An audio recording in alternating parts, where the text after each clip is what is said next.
All right, welcome back to our course on how to buy and sell at the same time.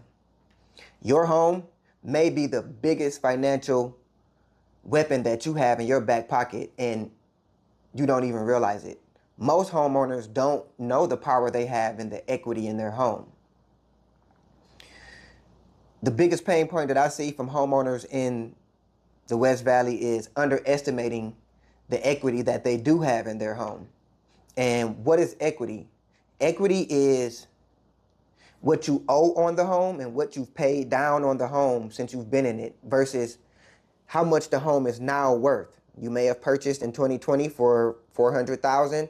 In 2026, it may be worth $480,000. And what you've paid down, all the difference in between is equity. And what does this mean for you as a buyer? This means that you can use it for your next down payment. You can use it to reduce your monthly payment on your next home. Or you can be in the market and compete like a cash buyer.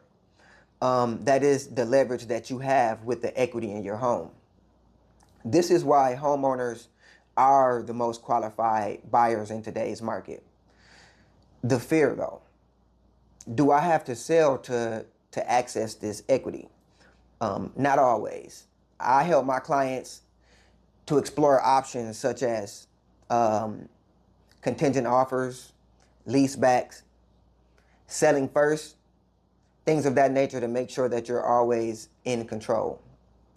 And in our next video, we're going to be discussing the biggest mistakes that homeowners make when they're timing a transaction. See you soon.